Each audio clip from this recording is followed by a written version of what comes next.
Questions, please. What do you think of the quarterback, Brett Hundley? I like Brett Hundley. First met him there at the Combine. I thought his interview was impressive. Obviously very athletic, tough. Just to watch the way the draft unfolded and for him to still be there, we felt we were fortunate to have the opportunity to select him, and I think he'll be an excellent fit in our quarterback room. And you can never have enough quarterbacks. How surprised were you that he was still there in the fifth round? I mean, there's really no surprises when you get into the draft process. There's a lot of work that goes into this. The personnel department, it's endless, and and I think that's why you have different opinions and things happen too. So I don't know why, but I'm glad he's been drafted to be a Green Bay Packer. When you saw him, see someone like him being a quarterback coach, do you say to yourself, I can do something with this kid? I mean, do you start to think in terms of what you can do with a guy? I've always viewed the position that way. I know there's always a lot of talk about, the offense that they play in, pro style versus, the run and shoot or, the spread and this and that. I still think football players are football players, and I think I feel even stronger about that at the quarterback position. I always felt that you look for an individual, particularly, once you get a certain part in the draft, and if he has something that you see that you can develop, and there's definitely a ton there with Brett Hundley, that excites me, and I know it excites our, Alex Van Pelt, Tom Clemens, Edgar Bennett, even Luke Getsy. We had a number of guys look at the quarterbacks, so we're excited to get him in our room. Obviously, having Aaron will be an excellent mentor, just as he has been throughout his time here to the younger quarterbacks. What kind of things does he have that excite you?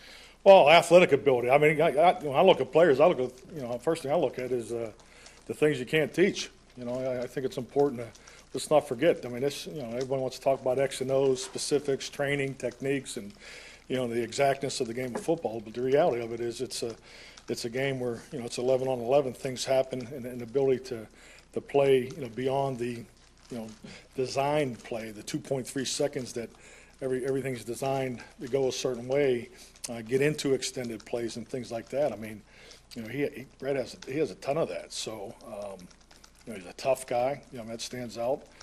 I've already said it, athletic, and and everybody wants to be critical, just like of every quarterback. You look at their throwing motions. In my time evaluating quarterbacks, it's tougher to evaluate off film than standing next to the quarterback prospect when he's throwing and so forth. But we felt like we had very good video, and there's just a lot there to work with, and I'm excited about having the opportunity to work with him. So, Mike, what's your philosophy on having a guy like Hundley, though? Because in '99, when you were the quarterbacks coach, you had Hasselbeck, and you got Aaron Brooks. You guys basically developed them both to be good. They'll be starters elsewhere. How do you view having him? I mean, you have to work with him in case disaster strikes and you lose your MVP quarterback. But how do you view having a guy like that now on your team? I really view it as just like the rest of them. I mean, he's every position coach, every position is trained a certain way. We as a coaching staff, has really challenged ourselves to hire the football IQ of our whole football team. That starts with the coaching staff. So we've done a lot of work across the hall with one another and apply it to the players. So what happens down the road, I mean, you can't predict that. I mean, the quarterback position is the toughest position to play in football. It's the most important position to play in football. And the opportunity to take 4 to camp, I feel good about that. So I like what I've seen from Matt Blanchard, and just when the short time I spent with him and after his workout and so forth, and obviously Scott Tolzien's, just like you would think, is here every day, putting in the extra hours and so forth. And then obviously we have, our MVP, Aaron Rodgers. So it's a healthy room. We've always talked about the quarterback room and the importance of having the right kind of people in there. Can never have enough talent, and we just brought in a young guy that definitely will contribute to the room. You're always preaching turnovers and obviously not turning it over, but when Hundley had, I think he threw 5 picks last year. I guess just how appealing is that? It seems like he knows how to how to not screw things up. There's a lot to like, and I mean, I think you also got to look at what he's done in his career. At UCLA. I mean, he's brought that program up a few notches. So yeah, he takes care of the football. That's a number one priority. Obviously, the quarterback handles the football on every single offensive play. So he's done a nice job of that. Mike, when you look at the top 3 picks, what do you see? What type of players? What do you get out of those guys? Playmakers, athletes, multidimensional athletes. I think that the ability not only to play corner and for both guys and also the ability to play receiver, their ability to do things with the football, make plays on the football. We talk about it a bunch as a team, and going through my experience here in Green Bay, obviously we need to start the season better. 2-2 is not going to cut it this year, but you want to build your football team all the way up as you go into the playoffs, and handling the football in December and January in this climate is very important. It's something that I pay a lot of attention to, and how we train our team. We definitely train differently today than we did 10 years ago or 6 years ago, and all 3 of these young men definitely have those skills. Mike, the quarterback position, though, is this the youngest group you've had in your time? I mean, how young is young? I mean, we're always young. I mean, we're 20. I mean, the average age of our football team, I think, has been the same, all night, first 9 years, or similar, and that will be no different this year. I mean, that's our program. That's how we operate, and we have an outstanding coaching staff that loves the challenge of it. So, these young men have been drafted to be Green Bay Packers, and it's our job to make them part of it. Mike, in what ways do you think you helped your special teams this weekend? Well, I think the whole, I don't know if Hundley's going to play special teams, but I think the whole draft, helps us. But I think every one of these guys helps us on special teams. So, I know just talking with Ron, and he's up there, and him and Jason are already building depth charts and things like that, and going back through their history. We have a rookie orientation camp. We'll bring all the players in Thursday night, go through the administrative meetings and the leadership introductions and so forth, and then we'll go all football Friday morning. Practice once and do the orientation in the afternoon, and then practice again Saturday. So, that's what we're getting ready for, and a big part of that will be special teams, and every one of these guys will have an opportunity. Mike, what do you see with Jake Ryan? What do you think he can add inside for you guys? Really like Jake. I mean, you look at his background. Westlake, Ohio, St. Ignatius High School, Michigan, captain on football team, productive, very, very consistent. So, I mean, he definitely fits what you look for in the core of your football team. A young man that has the reputation of being the same guy every single day. So I think he has the ability to play on all 4 downs, and I think that's the the highest compliment you can give to a player. And Mike, Montgomery's got to earn it, obviously, but you didn't get a whole lot out of your kickoff return game with DeJuan last year. What would it mean to your team to have that become explosive again, like it was with Randall? Well, kickoff returns, an opportunity for a big play. Big plays is what you need to win, in the National Football League. So it's definitely a variable, one of the top variables for winning championships. So we will be better on kickoff return, and Ty will have he'll definitely have the opportunity to help us improve. What do you think of what you've got wide receiver-wise as a whole? I mean, you've got Aberderis coming back, you have Chance too. Like the young guys, Jared's getting better. Just watching him, run through his rehab sessions. I mean, he's flying around. So I don't know exactly where he is, but he looks good. Janice, I think, really came on at the end of the year. So he's an Olympian in the weight room. He looks good. Really, our football team coming back the first 2 weeks, just going through the strength and conditioning phase. Mark Levant and our staff are really excited about it. Our veterans have taken it up a notch. Compared to prior years, and the young guys are following suit. So we're off to a great start. The meetings, getting in and out of the number of the individual position meetings. We've made some changes on how we're training our guys, and we're off to a good start. Our first 2 weeks have been excellent. Mike, was there a theme to this draft? Did you sense any kind of theme? The theme is the same every year. It's best player available. Just do not get too far away, and it's the same thing, you know, I heard as a young assistant coach back in 1999. You take good football players. You take football players. You don't get caught up in, you know, BPA, you know, best player available versus, what is it, NP, need pick, you know, so then you got, you know, some other ways people look at it, but we stay true to just taking the best football player. Mike, how do you feel about that inside linebacker group right now, and, you know, where do you kind of see Clay in the mix after this draft in terms of his position? Well, I mean, you know, number one, Clay's an outside linebacker. He's a pass rusher. You know, that's his premium position. I think it was very evident after the bye week moving Clay around. His productivity went through, you know, definitely went up. So I've had people tell me in studies and so forth that, you know, his production, he's probably ranked as probably one of the highest inside linebackers, just the way he played the position. So, I mean, that's a big credit to Clay. Clay's going to both meetings. You know, I was in the inside linebacker meeting on Friday with Clay. So he's getting ready to play wherever he needs to play. But, you know, the most important thing is creating opportunities for your big-time players to make plays, and that's what we'll do with Clay.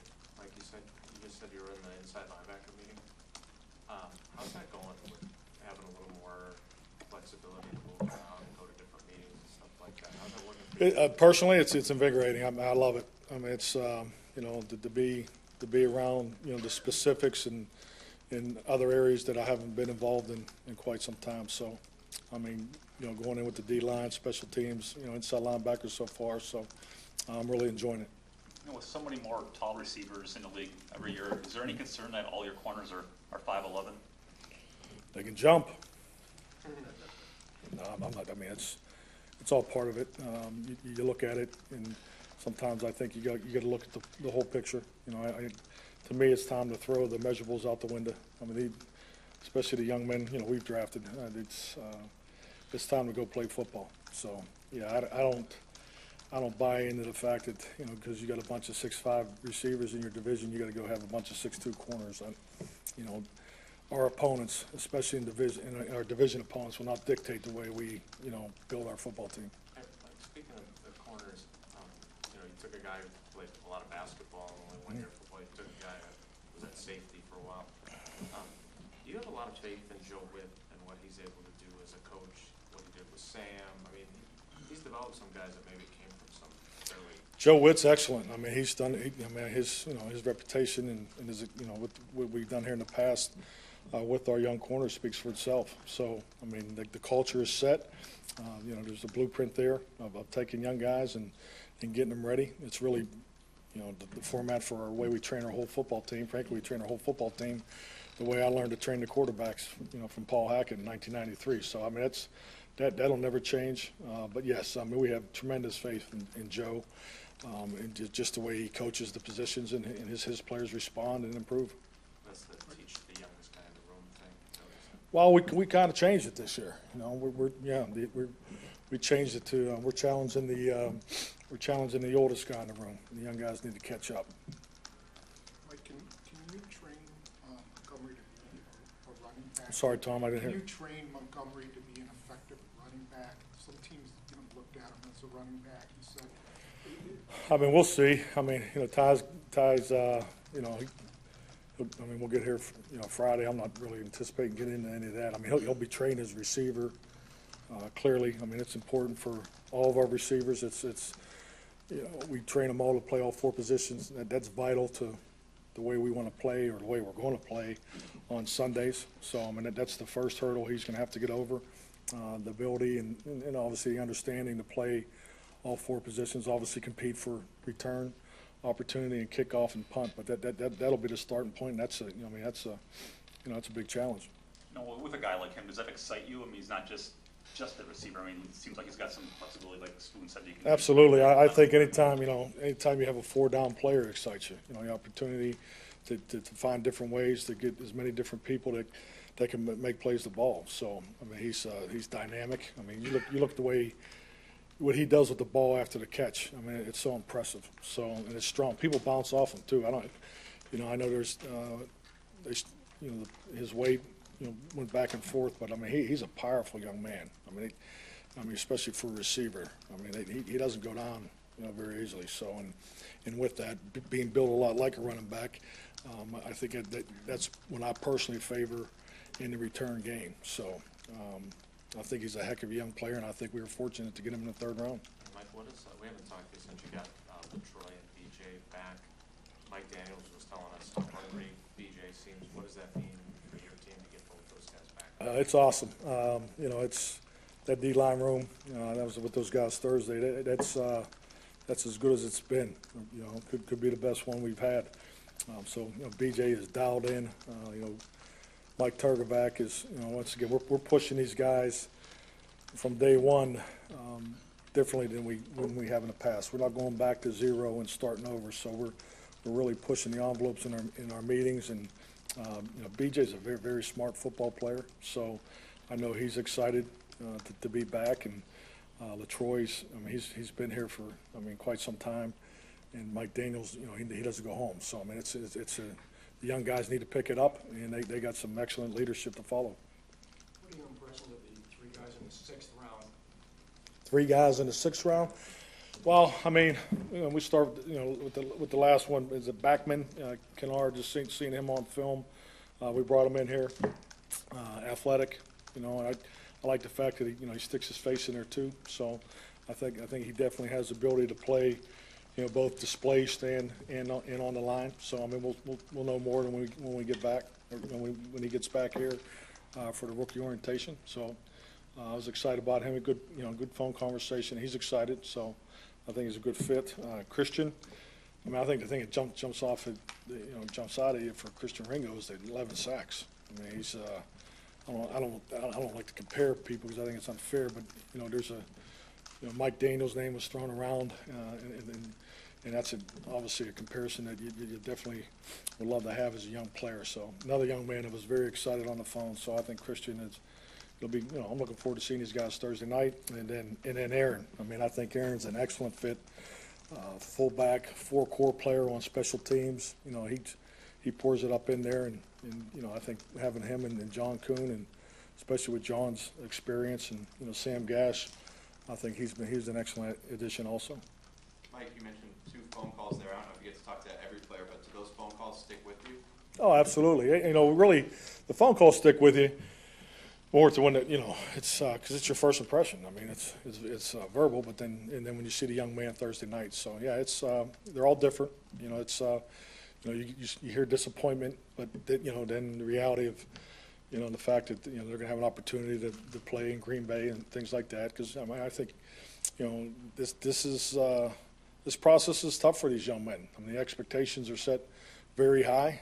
Everybody can't be drafted in the first round, so I think sometimes you run into that. But you remember the ones that you jump out of the phone, and there's nothing that's I think more unique than to hear the families in the background, particularly if you're on the phone when it comes across the TV. So that's always really cool, and that's an exciting moment for those guys. Mike, did you talk to every player drafted this year, or? Yes, all 8 draftees, correct.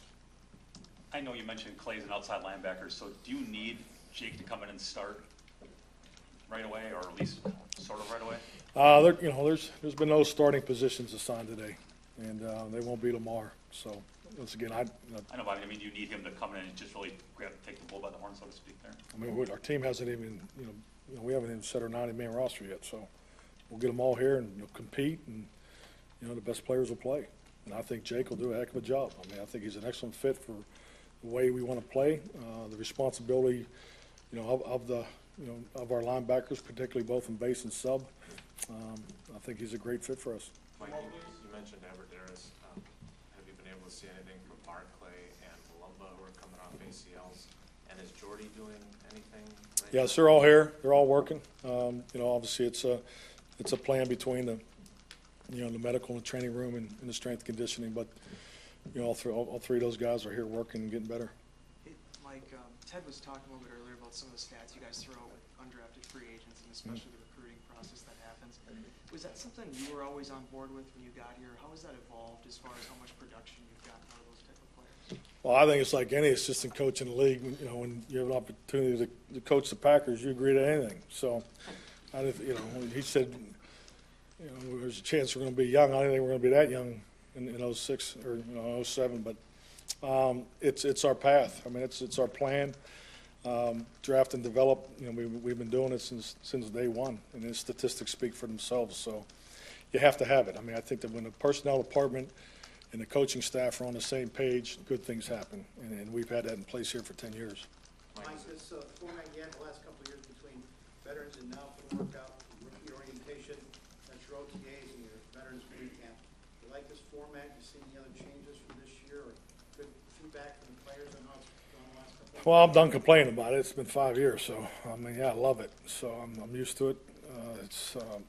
You have two weeks to get these guys ready to go on the field. We'll go on the field for the first time Monday. You have the 90-minute workout available for us then. A lot of our young guys came back early, which is important. So I think that definitely helps. That's pretty cool. What song is that? Is that a movie or? Yeah, I got distracted. I was trying to figure out what the hell the song was. So. Just how these springs have gone the last couple of years and the feedback you get from players, get them ready before they take their break. The feedback's been great.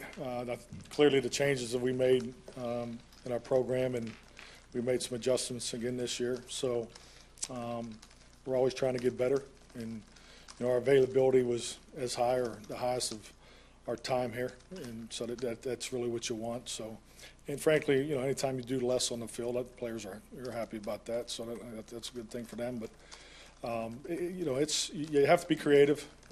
We definitely teach different today than we did 3 years ago. So, and we're fortunate. Mark Murphy and the organization has made facilities and has lit our creativity as teachers and put us in positions to train these guys differently, and it's working. Sorry, Mike, I can't resist. What's with the beard? It's not that big of a deal, Jason. It's something different. Mike, you've been here almost a decade. Has your role in the draft changed at all from when you showed up? Not really. I mean, its format's really the same. Just speaking with Ted before coming down here, I mean, it's amazing, how much work goes into this draft. I mean, and the appreciation you have for these scouts and now to work with these guys going on 10 years, a number of them, obviously relationships are built and obviously the trust just continues to grow. So our format, our process it works, and Ted, and rightfully so, going back to Ron Wolf. I mean, the way we go about it, we feel very confident, and each time we select a young man. So, Mike, we don't get to go on the draft room. You've been in there now 10 years with Ted. What is Ted like in there? Has he changed at all over the years? What's the vibe? Ted's very consistent, which I'm sure you appreciate when he stands in front of the podium. So he's the same. He's very consistent in his job. He's got a lot bigger, fancier computer screen now than he used to. So that's pretty cool. I'm envious of that, but it's all pretty similar. I mean, the technology's improved, so the information, the access information is available quicker. So the meetings go maybe a little faster, things like that. But really, the format, I think if Ron Wolf walked in there today, and I think your guys that were here 15 years ago, they'd see a lot of similarities. Thank you. Thank you. Thanks, Mike.